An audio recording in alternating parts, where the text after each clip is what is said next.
the most important thing is to be transparent. Yes. And if the information and alignment is there, then business grows.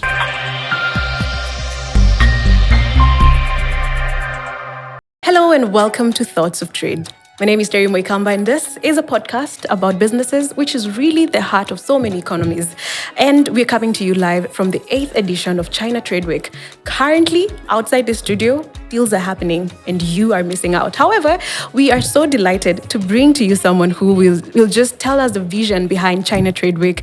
We have Mr. ZAHOOR AHMED, who I have met severally. We have, yeah. And, I just want you to tell us the vision behind China Trade Week and what's currently happening.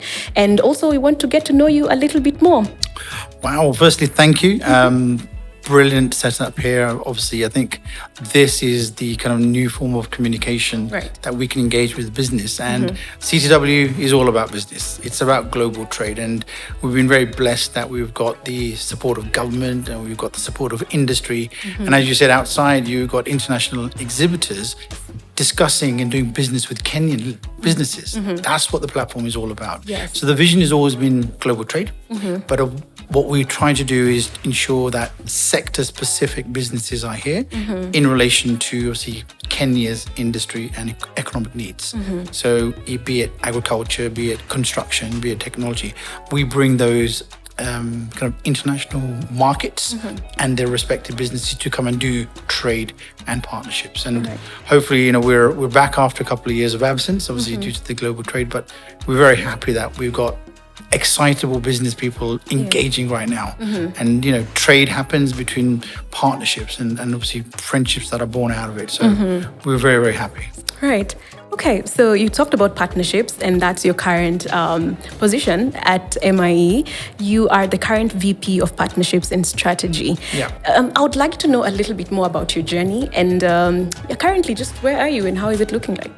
Well, I've been now in the Middle East for, I think it's the 11th year. So, obviously, British educated, British born, but I worked in the US, worked in European governments, but I think the calling was the Middle East. And now, 6 years later, I'm in Africa. I mean, the journey has been quite exciting. Yeah. So, but the MIE Group has been a phenomenal kind of journey for me. It kind of brings together my kind of, expertise in terms of strategy, in terms of business partnerships, in relation to now at a global level. Yeah. So what we're doing with MIE Group is expanding. We obviously are in 8 countries in Africa. We're in the GCC. We're obviously based. Home is obviously the UAE, but with a very strong presence in Asia. And very, very proud that we've also launched in Saudi Arabia this year and also in Chicago.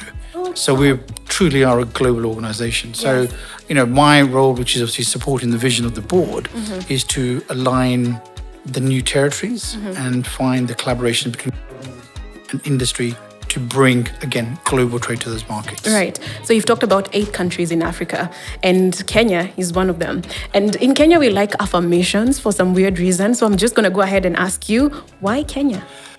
Well, actually, this goes back to my chairman's visit, I think nearly 18 years ago. Right. I think you mentioned in our last launch, he visited Kenya, that far back. And the opportunity to look at the East Africa gateway, which obviously is Kenya and still is, has always been our principal market. So we first arrived in Nairobi in 2015. That's our first market. Yes. And we have grown the platform in such a way from, 45 companies to 2019, which was our last year, to nearly 500 companies and over 37,000 visitors in 2019.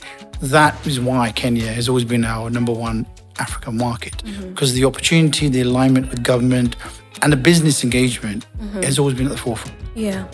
Okay, so you've talked about alignment with the government. And for anyone who is probably watching and they would want to come here, from your experience, how easy or hard is it to set up a business here? Well, I think the proof is in the growth of this show. Okay. The growth of this show is why, especially from China, a lot of businesses are coming. And obviously, we were very proud to award one of the businesses this morning. They came in 2015 with us. They're now here with 2 factories and employ hundreds of Kenyans. So that is the proof. So it is easy to do business in there. Yeah. But where we obviously are very much aligned is the sectors that we bring the businesses have to service what is actually needed. So, we focus on the 5 top sectors of any economy that we operate in, and we grow. Yeah. And we grow in terms of the multi-sector. Yeah. But as you know now, we've got food show, we have a tech show, we've got a build show, we have fashion and beauty. So we are branching out in those sectors as well, which will be growth stories over the next couple of years. Yeah. Okay, so I want you to break it down to me. I am a manufacturer in, say, China. I make diapers, and I want to break into the Kenyan market. Where do I start?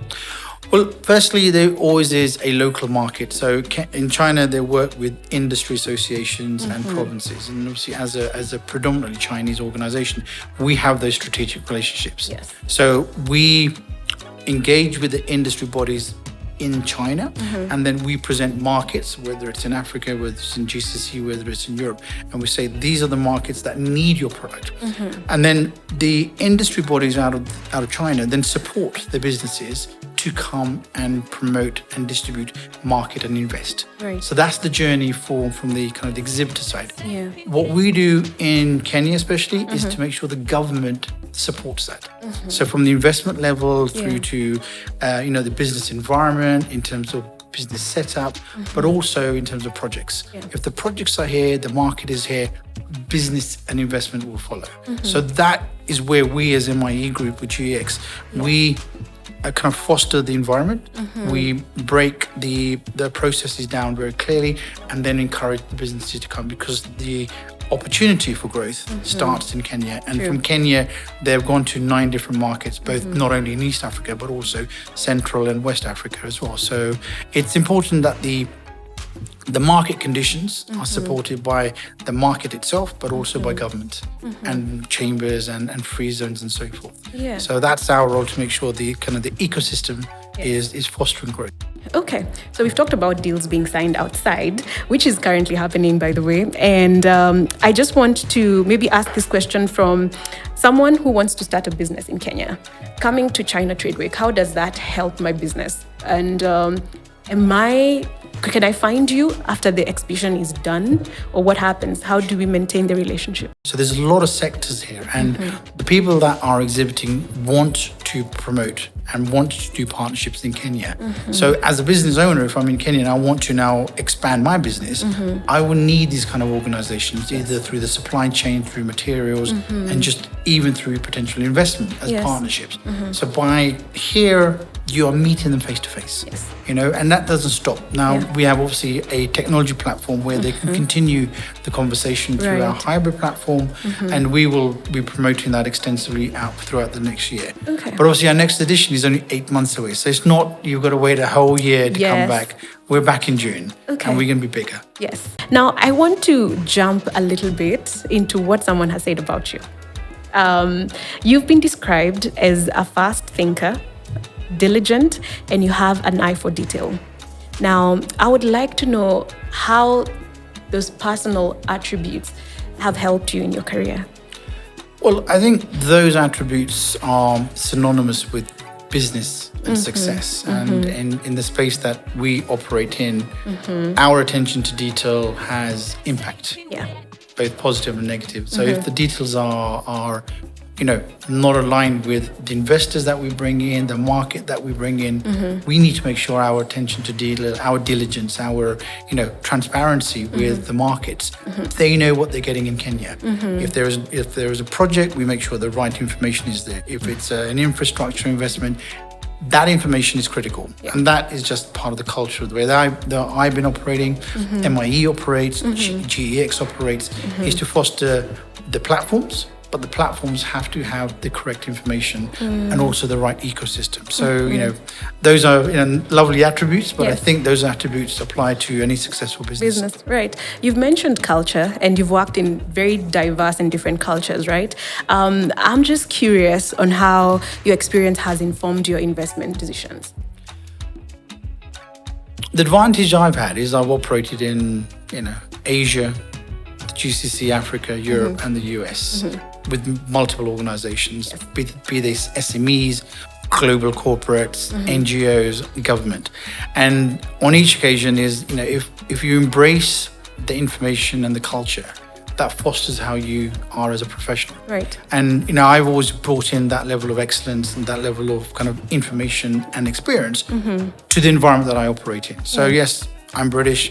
I live in the Middle East, but I'm in Kenya. So I've got to balance all of the kind of cultural nuances, but also the relationships. Yeah. And at the end of the day, this is all about a relationship, whether it's a relationship with the minister, a relationship with the chambers, relationship with media, relationship with stakeholders. Yes. The most important thing is to be transparent. Yes. And if the information and alignment is there, then business grows. Great. Then business grows. Thank you. Thank you for My coming pleasure. onto the podcast. The only thing I would say about your choices involving Arsenal, poor choice. The burden. Poor choice. But this year we Poor will win. choice. That's you every year. But we appreciate you for coming onto Thank the you very podcast. much. Thank you very much. Thank you.